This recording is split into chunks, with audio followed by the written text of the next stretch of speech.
कितनी बकरियां आपको कितने बच्चे देंगी और कितनी प्रोडक्शन आपको एक साल के अंदर निकल के आएगी, ये सारी चीजें आपके पास कैलकुलेशन होनी चाहिए। किसी ने गोट फार्मिंग स्टार्ट करनी है तो स्ट्रक्चर कैसा बनाना चाहिए उसको? प्रोडक्शन होनी चाहिए शेड की, आप जहाँ से सूर है ठीक है, ईस्ट टू वेस्ट की तरफ होना चाहिए, लंबाई वाली लंबाई साइड। है। दुकान से मकान बनाया जा सकता है, लेकिन मकान से दुकान कभी नहीं बनती। कुछ लोग होते हैं कि अगर आपके पास 5 लाख का बजट है, आपने 4 लाख रुपए अपने फार्म के ऊपर ही लगा दिए, आपके पास बकरियां लाने के लिए पैसे नहीं बचे। और दूसरा फार्म बंद होने का कारण क्या है कि उनकी बकरियां होती हैं जो प्रेग्नेंट होती हैं, बच्चे देते हैं, लेकिन वो बच्चे नहीं संभाल पाते। जो ब्रीडर है उसके लंबे कान हो तो उसका पूरा रोमन नोज होना चाहिए। आपको बता दूं कि जो हमारा 9 साल का तजर्बा है, प्रैक्टिकल है, वही बच्चे आपके फार्म के अंदर सबसे ज्यादा ग्रोथ करेंगे जो बकरी आपके फार्म पे ब्याह के आपको बच्चे देगी। कुछ लोग होते हैं कि यूट्यूब से वीडियो देख के मोटिवेट होकर काम को शुरू कर लेते हैं कि 4 बकरियां ले, लेकिन उनको यही नहीं पता लगता हमने उसकी मार्केटिंग कैसे करनी, इनको बेचना कैसे है और मैं किस चीज के लिए काम कर रहा हूँ। 4 जो वैक्सीन होती है, सबसे पहली वैक्सीन है PPR, जिसको हम बकरी प्लेग रोग बोलते हैं। सर इसमें एक मेन सवाल का मुझे आंसर दो,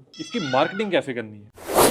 दोस्तों नमस्कार, आप सभी का स्वागत है माइक्रो एजुकेशन यूट्यूब चैनल में। मैं हूं आपका अपना दोस्त प्रभप्रीत सिंह। आज हम लोग अपने हेडक्वार्टर होशियारपुर से 250 किलोमीटर दूर एक गांव में आए हुए हैं दोस्तों, यहां पे गोट फार्मिंग की वीडियो बनाने के लिए। इतनी दूर हम ट्रैवल करके क्यों आए हैं? क्योंकि यहाँ फार्मर पिछले 9 सालों से गोट फार्मिंग के एग्री बिजनेस में हैं। उनको गोट फार्मिंग के बारे में हर तरह की चीजों के बारे में पता है। तो हमारी कोशिश थी कि किसी ऐसे गोट फार्मर से आपको मिलाएं जो कि पिछले कई सालों से गोट फार्मिंग कर रहे हो। सर नमस्कार। नमस्कार सर। सर पहले अपने फार्म के बारे में और अपना एक ब्रीफ इंट्रोडक्शन देंगे। जितने व्यूवर्स वीडियो को देख रहे हैं तो सभी को हमारी SR कमर्शियल गोट फार्म की ओर से प्यार भरी नमस्कार। ये हमारा जो फार्म लोकेटेड है ये हरियाणा डिस्ट्रिक्ट सिरसा है और नियर मंडी कालावाली। आप कितने समय से गोट फार्मिंग कर रहे हैं? हमारा जो सर सिस्टम था कि हमने आज से 9 साल पहले ट्रेनिंग करके इसकी CIRG मथुरा UP से हमने ट्रेनिंग की थी, जो कि रिसर्च सेंटर है, बकरी अनुसंधान केंद्र है सेंट्रल गवर्नमेंट का ICIR का। तो वहां से हमने 7 दिनों का प्रशिक्षण लेके जो ये ट्रेनिंग का हमने करके उसके बाद हमने फार्म का सेटअप शुरू किया। तो आज हमें पूरा कंप्लीट इस जर्नी में 9 साल हो चुके हैं फार्म करते। ग्रेट सर, तो आप कामयाबी से गोट फार्मिंग चला रहे हैं? जी बिल्कुल सर। 9 साल में सर काफी चीजें हमने उतराव चढ़ाव बहुत सारे इस काम में देखे। हमने बहुत सारी दिक्कतें परेशानियां, जो देखो हर काम को बिजनेस को स्टार्टअप करते हैं तो शुरू में आती हैं, चाहे आप एग्रीकल्चर को काम कर रहे हो, चाहे कोई भी आप बिजनेस कर रहे हो, इससे हट के कर रहे हो, तो प्रॉब्लम को फेस करनी पड़ती है। ऐसे इसमें भी हमें बहुत सारी दिक्कतें परेशानी आई, तो उसको फेस करते करते धीरे हम आगे। संदीप जी, किसी नए बंदे ने ये फार्मिंग शुरू करनी है, उसके आगे ऑप्शन आ जाते हैं dairy farming, poultry farming, sheep farming और फिर गोट फार्मिंग। तो वो गोट फार्मिंग को प्रेफरेंस क्यों दे? तो सबसे बड़ी बात क्या है कि जो एनिमल है, एक तो ये छोटा एनिमल है, इसकी हमें केयर करनी, संभाल करनी बहुत ही आसान है। तो दूसरा इसमें जो क्वालिटी है कि ये फीड बेस्ड जानवर नहीं है। जैसे पोल्ट्री लगा लो आप, पिगरी लगा लो आप, डेयरी फार्मिंग लगा लो, अगर आप उनको बाहर से लाके जो अपना कंसंट्रेट फीड जो दाना होता है उनको बहुत ज्यादा मात्रा में चाहिए उनकी बॉडी को ग्रो करने के लिए, उनसे दूध लेने के लिए, या पोल्ट्री हम मांस का उत्पन्न करने के लिए या अंडों के लिए हम उनको फीड डालते हैं। तो जो क्या है कि फीड की कॉस्टिंग को इक्वल करके कि हर रोज डेली फार्मर के पास इतना इन्वेस्टमेंट नहीं हो पाता कि वो फीड के ऊपर खर्च कर सके। तो ये बकरी पालने का ऐसा सिस्टम है कि अगर आपके पास घर के अंदर आपको इनको खिलाने के लिए कोई चीज नहीं है, अगर आपके पास हिम्मत है तो आप इनको बाहर ग्रेजिंग के लिए लेके जा सकते हैं। तो ये एनिमल ऐसा है कि जो अपना पेट खुद अपने दम के ऊपर भर सकता है, लेकिन अगर हम इनको बाहर घुमाएंगे तो ठीक है। और बाकी जो इनके हम इनको खिलाने के लिए खुराक जो हम देते हैं बहुत ही कम प्राइस के ऊपर हमें प्रोवाइड हो जाती है, कि जो कि हर एक फार्मर जो कि अफोर्ड कर सकता है। तो गोट फार्मिंग शुरू करने के लिए बेसिक क्राइटेरिया क्या है? बेसिक क्राइटेरिया इसमें देखो, सबसे पहले आपकी लैंड होनी चाहिए पर्सनल। अगर आप फार्मिंग करते हैं तो जब फार्मिंग के साथ ही करने वाला काम है, चाहे आप एग्रीकल्चर कर रहे हैं या कोई और काम करते हैं, तो आपके खुद की लैंड होनी चाहिए। आपके पास फार्म को बनाने के लिए अच्छी जगह का चयन करना चाहिए, जो खुली और हवादार जगह हो, और अच्छी नस्ल जिसके साथ आप उसको फार्म को शुरू करने जा रहे हैं। देखिए आप कितनी बकरी डिपेंड कर रहे हैं, शुरू कर रहे हैं 10, 20, 50, तो उस हिसाब से आपके पास पैसा होना चाहिए। गोट फार्मिंग है, ये बिजनेस मॉडल काम कैसे करता है? मॉडल को चलाने के लिए सबसे पहली बात ट्रेनिंग की हो, कि आपको प्रॉपर इस धंधे के बारे में जानकारी हो, कि आप कितनी बकरियों से काम शुरू कर रहे हैं, कौन सी आपके पास ब्रीड है, इनको वैक्सीनेशन कौन सी कब लगेगी, फार्म की मैनेजमेंट कैसे करनी है, साफ सफाई का ध्यान कैसे रखना है, कितनी बकरियां आपको कितने बच्चे देंगी और कितनी प्रोडक्शन आपको एक साल के अंदर निकल के आएगी, ये सारी चीजें आपके पास कैलकुलेशन होनी चाहिए। उसके बाद चलता है काम अपने फार्म को बनाने का, उसके ऊपर कितना पैसा लगा है आपका। फिर सबसे बड़ी बात इसमें जो होती है, लोग होते हैं कि YouTube से वीडियो देख के मोटिवेट होकर काम को शुरू कर लेते हैं कि 4 बकरियां ले, लेकिन उनको यही नहीं पता लगता हमने उसकी मार्केटिंग कैसे करनी, इनको बेचना कैसे है और मैं किस चीज के लिए काम कर रहा हूँ। 3 तरीके से गॉड फार्मिंग की जाती है। मीट के लिए भी कुछ लोग करते हैं, कुछ ब्रीड के लिए करते हैं और कुछ दूध पर्पज के लिए करते हैं, कि जैसे दूध के, क्योंकि बकरी का दूध की जो वैल्यू आज के समय बहुत ज्यादा बढ़ चुकी है जी। तो कुछ लोग इसके प्रोडक्ट बनाकर भी सेल करते हैं। किसी ने गोट फार्मिंग स्टार्ट करनी है तो स्ट्रक्चर कैसा बनाना चाहिए उसको? बकरी फार्मिंग के अंदर जो शेड मेन वैल्यू रखता है आपकी, जैसे आपके जानवर जल्दी ग्रो करेंगे, वो सर्दी से बचाएगा और गर्मी में गर्मी से बचाएगा। तो सबसे जो डायरेक्शन होनी चाहिए शेड की, आप जहाँ से सूर्य हमारा, ठीक है, ईस्ट टू वेस्ट की तरफ होना चाहिए, वेस्ट की तरफ होना चाहिए, जो इसकी लंबाई वाली लंबाई साइड है। और आपका शेड जो है कि खुला, और उसको ऐसे बनाना चाहिए कि सर्दी के अंदर आप उसको बंद कमरे की तरह बना सको, और गर्मी के अंदर खुला और हवादार। गर्मी के अंदर खुला और हवादार कैसे होता है, जैसे ये होल है के अंदर हमने क्या है कि जहाँ पे गोबर भर दिया, अब ये हमारे उपले के काम भी आएगा, बाद में हम उसको निकाल देंगे गर्मी के अंदर, तो इसको निकाल देंगे, ये सारा हवादार हो जाएगा। और जहाँ पे हमने ये, जहाँ पे बोरी लगा रखी है, उधर पाल लगाई हुई है, इसको हम खोल देंगे, ये सारे होल खाली हो जाएंगे गर्मी के अंदर। जैसे कि फीडर हमने बाहर बनाया है बकरियों के लिए जी, तो वैसे ही सिस्टम अंदर है, क्योंकि इन फीडरों का ये बेनिफिट है कि बकरी खाती कम है, वेस्ट ज्यादा कर, तो बकरी इसके अंदर नहीं जा सकती, इसकी ओनली गर्दन अंदर जाएगी, जितना बकरी ने खाना है उतना बकरी खा लेगी, बाकी नहीं इधर आके बैठ जाएगी। ठीक है, तो इसकी छत जो हमने रखी है वो कच्ची छत रखी है जी, क्योंकि सिरकी वाली छत है जी, सर्दी के अंदर गर्म रहेगी और गर्मी के अंदर जी ठंडी रहेगी, इसमें पंखा लगाने की जरूरत नहीं पड़ती। और इधर से जो बैक तरफ की देखें हम, तो इसमें भी हमने इस तरीके होल छोड़े हुए बड़े बड़े, तो इनको हम पीछे तरवालों के साथ कवर कर देते हैं, बिल्कुल बंद कमरे की तरह, बकरियों को सर्दी नहीं लगती है इसके अंदर। और सबसे ज्यादा जो बकरी को प्रॉब्लम आती है, समस्या आती है, वो नमी की होती है। ठीक है जी, आपकी मिट्टी के अंदर जितनी नमी रहेगी, बकरी गिल्लापन रहेगा, उनके पाँव उसमें कीचड़ के अंदर भीगेंगे, तो उतनी ही ज्यादा आपके जानवर बीमार होंगे। जैसे हमारा 9 साल का एक्सपीरियंस है, जितनी आपकी बकरियां सूखे में रहेंगी, उतना ही आपकी बकरियां अच्छे से ग्रो करेंगी। सर नीचे से इसको कच्चा रखना है? हाँ जी, आपका फर्श जो है हमेशा कच्चा होना चाहिए नीचे से। ठीक है, क्योंकि हम इसको अपनी मर्जी के अनुसार सूखा कर सकते हैं, तो इसमें मलमूत्र जो सोखने की क्षमता होती है वो ज्यादा रहती है। सर्दी का मौसम शुरू हो गया, अब इसमें हम 6 इंच मिट्टी बाहर निकाल देंगे। अब ये जमीन पूरी हार्ड हो चुकी है, ठीक है जी, तो उसमें सूखने की क्षमता खत्म होगी, इसमें नई मिट्टी डाल के उसके बाद हम इसको पूरा सर्दी ये निकाल देगी अच्छे से। तो जो हम ये मिट्टी उखाड़ेंगे, हमारे खाद के रूप में हमें इसको खेत में इस्तेमाल करें। दुकान से मकान बनाया जा सकता है, लेकिन मकान से दुकान कभी नहीं बनती। बिल्कुल, इसका एक एग्जांपल है कि इसका रीजन क्या है, कि आपको बता दूं कि कुछ लोग होते हैं कि अगर आपके पास 5 लाख का बजट है, आपने 4 लाख रुपए अपने फार्म के ऊपर ही लगा दिया, आपके पास बकरियां लाने के लिए पैसे नहीं बचे, तो फिर क्या करते हैं, फार्म भरने के लालच में जो फार्मर होते हैं वो सस्ती बकरियां ले आते हैं, जिसके कारण उनका फार्म महीने में या 6 महीने साल में बंद करने की नौबत आ जाती है। आपको एक बार फार्म को नॉर्मल सेटअप का शुरू करना चाहिए। आपको शेड के ऊपर जितने कम पैसे लगाने हैं, आप उतने कम पैसे लगाइए, ज्यादा पैसे आप अपने जानवरों पे लगाइए। इसमें ये भी एक सवाल निकलता है कि जैसे ना बहुत सारे बकरी गोट फार्मिंग स्टार्ट होती है, वो पहले साल में ही 80 to 90% बंद हो जाते हैं ना, बंद हो जाते हैं, तो उनका मतलब मेन रीजन यही होता है कि अच्छे से कैलकुलेशन नहीं कर पाते वो लोग। काफी सारे इसमें कारण आ जाते हैं। सबसे इसमें बड़ी जो चीज होती है मार्केटिंग, कि आपने अपने जानवर को सेल कैसे करना है और कहाँ पे बेचना है, और क्या इसकी आगे डिमांड है, मार्केट वैल्यू क्या चल रही है, उसकी मार्केटिंग लोग सर्च करते हैं जी। ब्रीड अगर बकरी 20,000 की है तो उसके ऊपर आपने 40,000 रुपये लगा दिया। और दूसरा फार्म बंद होने का कारण क्या है, कि उनकी बकरियां होती हैं जो प्रेग्नेंट होती हैं, बच्चे देते हैं, लेकिन वो बच्चे नहीं संभाल पाते, क्योंकि बकरी फार्म में जितना नुकसान लोगों का होता है, सबसे ज्यादा फार्म के अंदर बकरियों के बच्चे मरते हैं।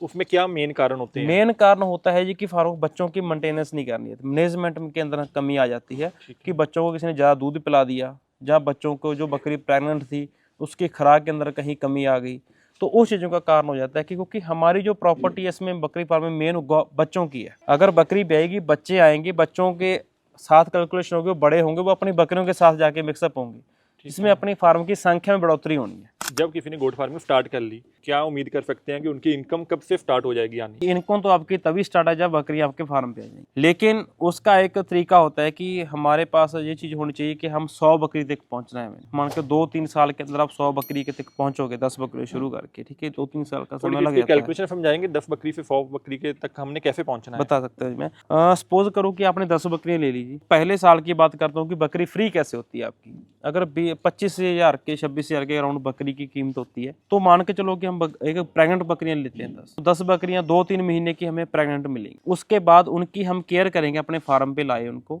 2-3 महीने उनकी केयर की, क्योंकि बकरी की जो बच्चा देने की टाइम होता है वो 5 महीने बाद बकरी बच्चा देती है। ठीक है, तो अगर हमने मान के चलो बकरी को 2-3 महीने बाद अपने पास बच्ची बकरी वो ब्याह गई, तो हमारे पास बकरी पेटल की बकरी दूसरे तीसरे जो ब्यांत पे होती है वो 2 बच्चे देती है। उसके बाद हमने 2 महीने का गैप डाला, उसको बकरी को अपने फार्म पे अपने ब्रीडर ला के उसको दोबारा फिर से क्रॉस करवा दिया, उसकी मैटिंग करवा दी।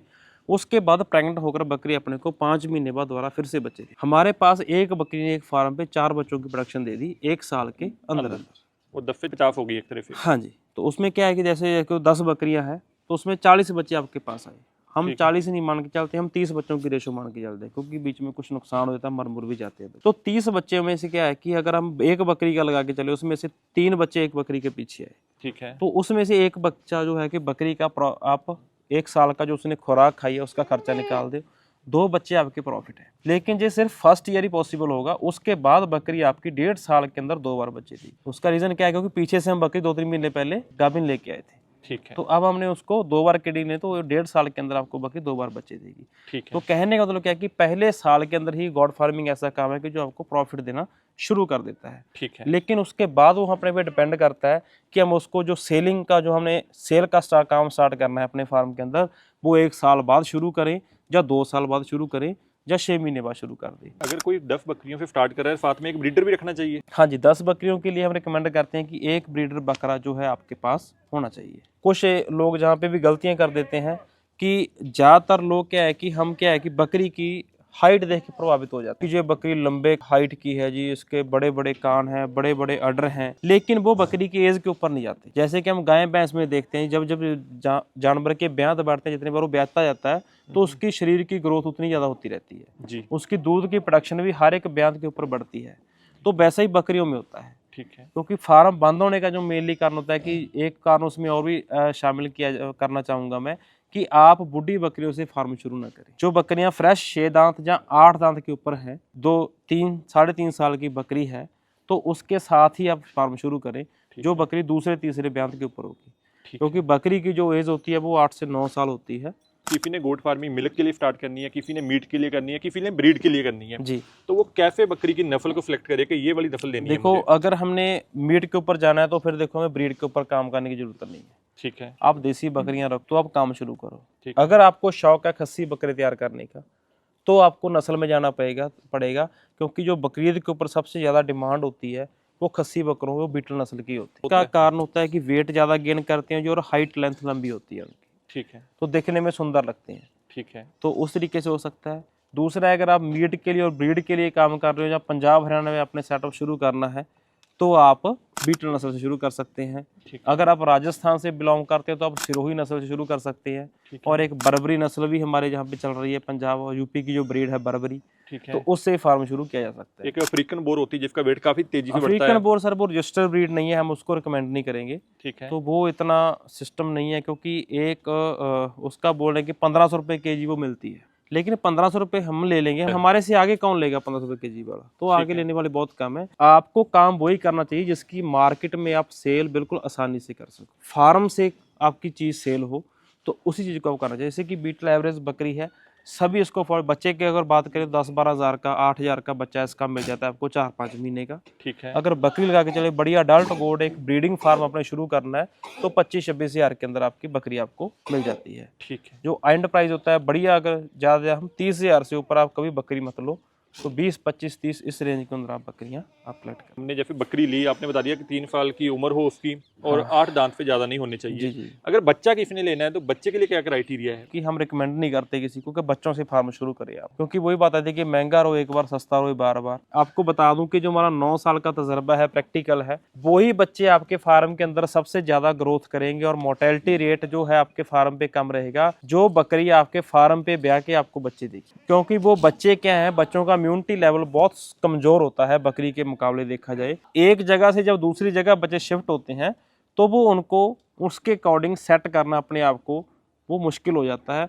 तो बच्चों में जो सबसे ज़्यादा समस्या पाई जाती है वो पीपीआर की समस्या होती है, तो इसके कारण बच्चे क्या है ज़्यादातर लोगों का नुकसान होता है, मर जाते हैं। तो दूसरा बच्चों से काम करने का एक और नुकसान है कि जो बच्चे को कम से कम प्रोडक्शन लेने के लिए आपका 1 साल के अंदर आपको एक बच्चा देगा। बकरी के मुकाबले बकरी ने हमको 4 बच्चे दिए थे। बच्चे को हम पालने के लिए 1 साल लगाएंगे, वैसे 4-5 महीने का बच्चा लिया, 6-7 महीने पाल के उसको 1 साल का किया। उसमें इनपुट कॉस्ट हमारी ज्यादा आएगी, इनके कॉस्ट ज्यादा आएगी और प्रोडक्शन भी आपको कम मिलेगी। और पहले ब्यात पे जो बकरी ब्याती है वो एक ही बच्चा अपने को देती है। ब्रीडर लेते वक्त किन बातों का ध्यान रखना है? तो उसमें सबसे पहले देखा जाता है कि जो ब्रीडर है उसके लंबे कान हो। ठीक है। तो उसका पूरा रोमन नोज होना चाहिए इस तरीके का, जैसे आप देख रहे हैं ना, पूरा जैसे पैरट की तरह, जो तोते की तरह नाक होता है, रोमन नोज होना चाहिए। और जो हॉर्न होते हैं इसके सींग होते हैं छोटे और पीछे की तरफ टर्न होने चाहिए ऐसे। ठीक है। ऐसे नहीं कि सींग उसके इस तरफ जा रहे हैं। तो इस तरीके से, या उसके सबसे बेस देखे जाते हैं टेस्टिकल बिल्कुल इक्वल हो टेस्टिकल जो बकरे के होते हैं ठीक है। तो बिल्कुल साथ में अटैच्ड हों, ठीक है। ऐसे आपस में गैप नहीं होना चाहिए उसमें, ठीक जैसे है। कि जो रिकमेंडेशन होती है इसके लिए। जैसे अब ये बकरा देख रहे हैं, इसके लंबे कान है, हाइट लेंथ अच्छी है इसकी, तो उसमें लेंथ भी देखी जाती है बकरे की, हाइट भी देखी जाती है। अगर हमने अपने फार्म के लिए ब्रीडर की सिलेक्शन करनी है तो उसमें हम देख सकते हैं कि जैसे कि किसी बकरी ने 2 बच्चे दिए हैं तो उसके नीचे अच्छा दूध है, ठीक तो है। हम उसका ब्रीडर की सिलेक्शन करें। ठीक है। तो डेफिनेटली क्या है कि वो आगे भी जो बच्चे देगा, वो उसकी जो बच्चे होंगे वो 2 ही वो पैदा ट्राइड होंगे। एंड टेस्टेड है ऑलरेडी। हाँ जी, हाँ जी, वो टेस्टेड है, क्योंकि उसकी माँ का जो प्रोडक्शन है हमने देखा है, उसका स्ट्रक्चर पता है अपनी उसको माँ का, और कौन से बकरे से वो उसकी माँ क्रॉस हुई थी जिसने वो बच्चा दिया है। तो इस तरीके से ब्रीडिंग का जो चयन होता है। इसके वेट और एज पे भी ध्यान देना है हमें। 1 साल से ऊपर अगर हमने बकरियों को क्रॉस कराना है तो बकरे की एज होनी चाहिए, जैसे कि 2 दांत, हम उसको 2 दांत के ऊपर आपका बकरा होना चाहिए। और मैक्सिमम कितनी एज लेनी चाहिए? फ्रेश 8 दांत हो। ठीक है। अगर दांत उसके घिसे हुए हैं तो अपने को पता है कि एज इसकी बड़ी है बकरे की, ऑब्वियस सी बात है, ठीक तो है। वो अपने को नहीं लेना चाहिए। थोड़ा सा आप क्रॉस ब्रीडिंग के बारे में भी बताएंगे। क्रॉस ब्रीडिंग जैसे कि बीटल का बकरी है, जब बकरा बीटल नस्ल का और बकरी अदर ब्रीड की हम लेके आए ठीक है। तो उसको हमने उस बकरे के साथ क्रॉस करवा दिया। ठीक है। जैसे कि हमारे पंजाब में हुआ, जैसे पहले ट्रेंड चला था, पिंक स्किन बकरे होते थे ठीक जो है। उसको हैदराबादी बोलते थे। ठीक है। तो उससे क्या है कि बच्चे सुंदर आते थे, बच्चे स्पॉटेड आते, डॉटेड में आते थे, व्हाइट और ब्लैक में, पूरा व्हाइट भी आ गया कभी कभी। ठीक तो है। उससे क्या है कि लोगों ने हमारे पंजाब के अंदर देखा कि ब्रीड को खराब कर ली क्रॉसिंग करवा कर, एक सुंदर के लालच में। लेकिन वो देखने में, एक बच्चा जब पैदा होता था वो सुंदर लगता था, ठीक है। लेकिन बाद में इश्यूज आए, उसकी हाइट नहीं हो रही बिल्कुल भी, वो ग्रो नहीं कर रहा, वो दूध की प्रोडक्शन में बिल्कुल जीरो है, तो वो चीज़ें दिक्कतें आने लगी। ठीक तो है। ये चीज़ होती है क्रॉस ब्रीडिंग की, अदर ब्रीड को हम किसी और ब्रीड के साथ क्रॉस करवाते हैं, ठीक है। उसको क्रॉस ब्रीडिंग बोलते हैं। और उसके बाद इन ब्रीडिंग होती है कि एक रिलेशन के अंदर हमने क्रॉस करवाना। जैसे कि ये बकरा है, इसने 10 बकरियों को क्रॉस किया, ठीक है। इस बकरे 20 बच्चे आ गए, तो 20 बच्चों को मैं इसी से क्रॉस करवा दी। ठीक है। वो बाप ने उनको क्रॉस कर दिया। इन ब्रीडिंग बहुत गलत है। ठीक है। उससे क्या है कि आपको प्रॉब्लम्स आएंगे फ्यूचर में, आपके बच्चे की मोर्टेलिटी रेट आपके बच्चों में बढ़ेगा, जो उनमें बीमारियों पे से लड़ने की क्षमता है वो खत्म होगी, बिल्कुल जीरो हो जाएगी। इन ब्रीडिंग से ही बचाना है अपने फार्म को, और क्रॉस ब्रीडिंग से ही बचाना है। एक थोड़ा सा मुझे इसमें ये बताइए, जैसे किसी ने बकरियों से स्टार्ट कर लिया, हाँ जी सर। तो अगर वो बच्चे ले ले तो वो रोलिंग सिस्टम पे जा सकता है कि बच्चे लेके आगे बेच दे? नहीं सर, बच्चे लेके आगे भेज दे, इसमें देखो ये चीज़ें हो जाती हैं, लेकिन इसमें क्या है कि अगर आप सीधा ला के बच्चे आगे सेल कर रहे हैं, वो आप उसको ट्रेडिंग बोल सकते हैं, ठीक है। आप फार्मिंग नहीं कर रहे। फिर ट्रेडिंग में जब जो बंदा आ जाता है तो वो किसी की फीलिंग को नहीं समझता, उसके पास जो आया उसने थोप दिया आगे बंदे को, चाहे खराब है चाहे गलत है कैसे भी है। हाँ, आप ब्रीडिंग प्लस ट्रेडिंग कर सकते हैं, लेकिन अगर अकेला ट्रेडिंग में आप जाओगे तो आपकी जो ब्रीडिंग की जो चीज़ें हैं वो थोड़ा टाइम वो काम चलते हैं, फिर अंत में बंद हो जाते हैं। तो यहाँ संदीप जी मैं देख रहा हूँ आपने 3-4 पोर्शन अलग अलग बना रखे हैं, हाँ जी। इसका क्या कारण है? जैसे कि जो हमारे जो ब्रीडर बकरे हैं, हाँ जी। इनको हम हमेशा ही अलग रखते हैं, ठीक है। क्योंकि नहीं ऐसे ही जब बकरियों को परेशान करते रहेंगे बेफालतू का, कि जब कोई बकरी हीट में आएगी हमने उसको क्रॉस करवाना है, ठीक तो है। तभी हम इसको इस केज में से बाहर निकालते हैं। ठीक है, वो ब्रीडर का हो गया, ये वाला बकरियों का हो अब गया। मोस्टली क्या है कि हमारी सारी बकरियां प्रेग्नेंट हैं, और जो बच्चों की मोर्टेलिटी का कारण, कभी एक बार थोड़ी बातें निकल के आ गई, मैं थोड़ा भूल गया, जी। तो वो चीज़ होती है कि बकरियां मोस्टली जो प्रेग्नेंट लोग उस तरीके से करवाते हैं कि उनकी जो बकरियां हैं वो जैसे दिसंबर जनवरी के अंदर बच्चे दे दिए उन्होंने। ठीक है। तो ठंड का उस समय प्रकोप बहुत ज़्यादा होता है, ठीक है। तो बच्चे ठंड के कारण ही मर जाते हैं। तो अब बकरियों की क्रॉसिंग भी आप उसी टाइम से हिसाब से करवाएं कि आपकी बकरियां जो है कि फरवरी के लास्ट में बें। ठीक अब है। हमारी जैसे कि सारी बकरियां जो गाभिन हैं, हमने उनको 5 महीने कैलकुलेशन करके कि आगे 5 महीने बकरी कब देगी, तो उसको पहले हमने क्रॉस करवा दिया था। ठीक तो है। अब वो बकरी हमारी सारी फरवरी के अंदर बच्चे देंगी। ठंड कम होना शुरू हो जाती है, ठीक है। ताकि बच्चों को हम केयर कर सकें, उनको संभाल के रख सकें। हाँ जी, किसी ने गोट फार्मिंग मिल्क के लिए और मीट के लिए करनी है तो हाँ सबसे जी। बढ़िया बीटल ही रहेगी हमारे बीटल एरिया में। रहेगी सर, बीटल। हम बीटल को ही रिकमेंड करते हैं, क्योंकि हम ना लोग तो अगर कर्नाटका साइड देखा जाए दूध के ऊपर काम कर रहे, इतने बड़े 400-400 बकरी 500-500 बकरी के फार्म है वहाँ पे, ठीक है। तो वो जहाँ से हमारे से बीटल ही लेके जा रहे हैं। ठीक है। इससे अच्छी और कोई ब्रीड ही नहीं है, क्योंकि बीटल जो बकरी है ये ऑल ओवर इंडिया के किसी भी स्टेट के अंदर सर्वाइव कर सकती है। और वो जो चौथा पोर्शन आपने बना रखा है सर, हाँ जी, वो क्या हाँ, है? ये पोर्शन था जी हमारा गाभिन बकरियों का। ठीक है। ये है दूध देने वाली बकरियों का। ठीक अब है। हमारी सारी बकरियां गाभिन हैं, इसलिए हमने उनको सभी को इकट्ठा ही कर रखा है, बिल्कुल मिक्स कर रखा है। और उसके बाद होता है छोटे बच्चे जी, जो होते हैं 0 से लेके 3 महीने, वो इस पोषण में रहते हैं, क्योंकि जब उनको दूध पिलाना होता है तब जहाँ से निकाल के उनको अपनी माँ के दूध बच्चों को सुबह और शाम 2 टाइम फीडिंग करवाई जाती है। ठीक है। क्योंकि जो बकरी का बच्चा होता है जन्म से लेके 3 महीने तक हम उसको दूध पिलाते हैं। उसके बाद उसको चारे पे उसके लेके बाद आते हैं। उसको नॉर्मल जो फीड जो बकरियां खाती हैं उसके ऊपर लेके आ जाते हैं। बकरियों को आप हरे चारे में और सूखे चारे में क्या देते हैं? देखिए बकरी पालन जो होता है कि वो 3 तरीके से किया जाता है जी। पहले स्टार्टिंग में बात करें, सबसे पहले आते हैं स्टॉल फीडिंग, ठीक है। जिसको हम बोलते हैं कि बकरियों को घर पे रख के जैसे हम गाय भैंस को पालते हैं वैसे पालना, उनको जो फीड होती है वो सारा घर पे देना। उसके बाद होता है स्टॉल फीडिंग प्लस ग्रेजिंग, कि कुछ बकरियों को खाने के लिए हमने घर पे दे दिया, उसके बाद चराने के लिए हम इनको बाहर ले गए, चाहे अपनी जमीन के अंदर ले गए। तीसरा मॉड्यूल इसका होता है जी, वो होता है ओनली ग्रेजिंग, कि अगर आप बकरियों को सारा दिन या बाहर चरा के लेके आते हैं। ठीक है। तो जो हमारा फार्म मैं बता रहा हूँ आपको स्टॉल फीडिंग प्लस ग्रेजिंग वाला सिस्टम। तो सूखे चारे में अगर बात करें, सबसे ज्यादा बकरी खाती है ग्वार का भूसा खा लेती है जी, ठीक है। मूंगफली का भूसा खाती है, और अपना मूंग का भूसा खाती है, मूंग दाल जो होती है उसका भूसा। ठीक है। ये 3 चारे इसके फेवरेट हैं जी सूखे चारे में से। सबसे ज्यादा फेवरेट है ग्वार का भूसा, जो राजस्थान में होता है, तो वहां से हम उसको मंगवाते हैं। तो ये पूरी फुली ऑर्गेनिक है। अगर हरे चारे की हम बात कर लें तो ये लूसन, बरसीम, रिजका, मक्का, ओट, जई जिसको हम बोलते हैं, ये सारे हरे चारे जितने भी ग्रीन फूडर के अंदर आते हैं सारे खा लेते हैं, लेकिन वो ज्यादा पके हुए ना हो। सर्दी के अंदर जो हरे चारे होते हैं वो कम दिए जाते हैं, ठीक है। क्योंकि उनमें मॉइस्चर की मात्रा जो ज्यादा, नमी की मात्रा ज्यादा होती है चारों में, ठीक तो है। उनको दस्त वगैरह लगने की समस्या रहती है। ठीक है। सर्दी के अंदर इनको चारा जैसे रोटी के साथ हम सैलड देते हैं तो वैसे दिया जाता है। ठीक है। गर्मी के अंदर इनको सूखा चारा इनको कम देते हैं, हरा चारा इनको ज्यादा दिया जाता है। ठीक है। और साथ में कंसंट्रेट फीड होती है, जो हम गाभिन बकरी को रिकमेंड करते हैं कि आधा केजी फीड एक बकरी को एक दिन की देनी चाहिए। ठीक है। और जो बच्चे हैं उनको 200 से लेकर 300 ग्राम फीड, जो दाना है जिसमें कि हम चना छिलका हो गया, मक्का हो गया, गेहूं हो गया, बाजरा हो गया, उसके बाद सरसों की खड़ी होगी, ये सारी चीज़ें हमारे पास फीड फार्मूलेशन है जो मिला के हम अपने घर पे फीड तैयार करते हैं। वो इनको एक मिकदार के अंदर हम बकरियों को देते हैं, ताकि जो बकरी गाभिन है उनके अंदर बच्चों को प्रोटीन की मात्रा, फाइबर की मात्रा, जो एनर्जी है वो फीड से पूरी हो जाती है। थोड़ा इसके डिसीजेस के बारे में और इलाज के बारे में बताएंगे। डिसीजेज इसमें क्या है कि बकरी की देखो, जैसे कि नॉर्मल बुखार होना, दस्त लगने, ये चीज़ें नॉर्मल है। कभी बकरी का पेट दर्द होगा, कभी उसकी टांग में फ्रैक्चर आ गया, ये चीज़ें नॉर्मल है, बेसिक है, ये चलती रहती हैं फार्म पे। लेकिन इलाज कैसे करते हैं, किन चीज़ों से? इलाज जैसे कि इंजेक्शन होते हैं जी, ठीक है। टैबलेट्स होती हैं, उनसे हो जाता है। लेकिन कुछ बीमारियां बकरियों में ऐसी हैं कि जिनका इलाज नहीं है। अगर वो बकरियों में बीमारी आ जाए तो उनकी बकरियों की मौत हो जाती है। ठीक है। लेकिन उनके लिए एक ही चीज़ जो साइंटिस्टों द्वारा तैयार की गई है वो है वैक्सीनेशन। जैसे गाय भैंस में, अपने इंसानों में वैक्सीन होती है, वैसे ही बकरियों में 4 प्रकार की वैक्सीन की जाती है, ठीक है। कि जो आपके फार्म को एक मान के चलो सक्सेस की तरफ लेके जाएगी। ये 4 कौन कौन सी वैक्सीनेशन होती है? हाँ जी, 4 जो वैक्सीन होती है, सबसे पहली वैक्सीन है PPR, जिसको हम बकरी प्लेग रोग बोलते हैं। ठीक है। उसके बाद है FMD, foot and mouth disease vaccine, जिसको खुरपका मुंह पका रोग बोलते हैं। उसके बाद है ET, इंटेरोटॉक्सीमिया, जिसमें आंतों का जहर फैलना बकरी के अंदर। उसके बाद चौथी है गॉड पॉक्स, बकरी चेचक रोग। ठीक है। ये 4 वैक्सीन जो मेन है, जिनका कोई इलाज नहीं है, तो इनकी एक ही इलाज है, सिर्फ वैक्सीन। तो जो लोग वैक्सीन को स्किप कर देते हैं उनका फार्म हमेशा लॉस में जाता है, बंद करने की भी नौबत आ जाती है। क्योंकि ये बीमारियां कुछ इसमें वायरल डिजीज भी हैं, जैसे कि एक बकरी को PPR हो गया तो ये आपके फार्म पे ये नहीं पता कि कल को वो 3-4 को और हो जाए, क्योंकि वो हवा के द्वारा फैलता है। उसके बाद होता है मेनली पेट के अंदर कीड़ों को हमने जो होता है, बकरी खुराक खाती है लेकिन उनको लगता नहीं है, तो डिवर्मिंग इनकी प्रॉपर की जाती है। ठीक है। तो ताकि पेट के अंदर जो कीड़े हैं वो नष्ट किए जाए, खत्म किए जाए। किसी नए बंदे ने गोट फार्मिंग स्टार्ट करनी है, कितनी बकरियों से स्टार्ट करें? देखो जी, हम बार बार बोलेंगे, सबसे पहले तो फार्मिंग स्टार्ट करने के लिए तो पहले आप काम के बारे में सीखो, प्रॉपर तरीके से जानो।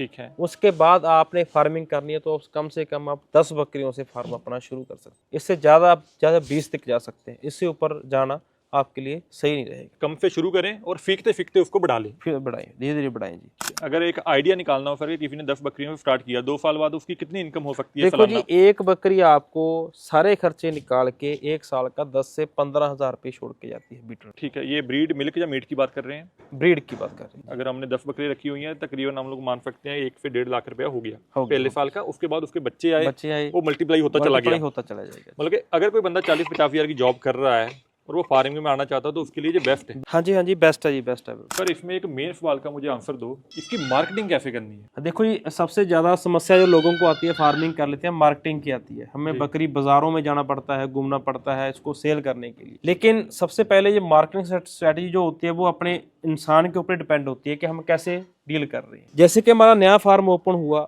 हमारे फार्म को बहुत सारे लोग देखने के लिए आएंगे। ठीक है। कुछ टाइम पास करने के लिए भी आएंगे, ठीक है। कुछ हमसे जानकारी लेने के लिए, कुछ बकरे लेने के लिए आएंगे। लेकिन एक्चुअल में मार्केटिंग हमारी वही है कि जो माउथ टू माउथ मार्केटिंग होती है, प्रमोशन होती है अपने काम की, तो वो उस तरीके से क्या है कि वो काम ज़्यादा ग्रो करता है। ठीक है। अगर हमारी डीलिंग लोगों के साथ सही है, हम उनको सही चीज़ें प्रोवाइड कर रहे हैं, जानकारी अच्छी दे रहे हैं, कोई झूठ नहीं बोल रहे, तो क्या है कि लोग ऑटोमेटिकली आपके साथ जुड़ेंगे। सबसे पहले अपने को काम शुरू करने से पहले लगता है कि यार हम ऐसे इसको बेचेंगे, लेकिन जिस काम में हम एंट्री करते हैं उस धंधे से रिलेटेड लोग अपने को अपने आप मिलने लगे। जी हमने खुद प्रैक्टिकल किया है, क्योंकि हमने 2-3 काम किए हैं, तो उस तरीके से उस फील्ड के लोग अपने आप अटैच होना शुरू हो जाते। तो मार्केटिंग सबसे ज़्यादा जो हेल्प करते जा रही है अपना सोशल मीडिया है जी। तो हमने चैनल अपने वहाँ पे सोशल मीडिया पे क्रिएट किए शुरू में। ठीक तो है। उन पे हमने जो जानकारी हम जहाँ पे सीखते थे वो लोगों को देना शुरू किया। ठीक तो है। लोगों का फेथ हमारे ऊपर बड़ा बढ़ता गया। हमने 2 साल खुद इसमें काम किया है। हमने जहाँ पे झाड़ू तक भी खुद लगाया, सारा कुछ खुद किया है, क्योंकि हम खुद सीखे आज, फिर ही हम आगे बंदों को सिखा रहे हैं। क्योंकि अगर हम खुद ना सीखते तो फिर शायद फार्म कब का बंद हो गया। बिल्कुल। इसमें संदीप जी जो मैंने समझा है, अगर किसी ने 10 बकरियों से स्टार्ट करना है, तकरीबन 2.5 लाख की उसकी बकरियां आ जाएंगी, बस जी। और उसने एक शेड भी बनानी है। बस आप मान के चलो 4-5 लाख का बजट आप 4-5 लाख में स्टार्ट कर सकता है। स्टार्ट कर सकता है जी। नया गोट फार्मिंग खोलने के लिए आप ट्रेनिंग भी देते हैं लोगों को? ट्रेनिंग का जो सेशन हमें शुरू किया अपने फार्म पे 5 साल हो चुके, इसमें क्या है कि पूरे भारतवर्ष से लोग हमारे पास सीखने के लिए आते हैं। कि जो इंटरेस्टेड है, हमारे वो जो नंबर चल रहा है इस पे कॉल करके आप ट्रेनिंग के रिगार्डिंग कोई भी इन्फॉर्मेशन आप ले सकते हैं। 3 दिन ट्रेनिंग चलती है, रहना खाना सारा यही होता है हमारा जी, और सर्टिफिकेट भी ट्रेनिंग का देते हैं। संदीप जी आपका बहुत बहुत धन्यवाद, आपने बहुत ही अच्छी जानकारी दी लोगों थैंक को। यू सर, थैंक यू, बहुत धन्यवाद आपका भी जी कि माइक्रो इरिगेशन चैनल की जो आपने हमारी ये जानकारी को, छोटी कोशिश को इतने लोगों तक पहुंचाने की कोशिश की है। आप देखने वाले सभी व्यूअर का भी बहुत धन्यवाद। हमारी कोशिश थी कि आपको गोट फार्मिंग के बारे में ये ना बताएं कि आप कितने करोड़ कमा सकते हैं, बल्कि आपको ये बताएं कि आप गोट फार्मिंग कैसे कर सकते हैं।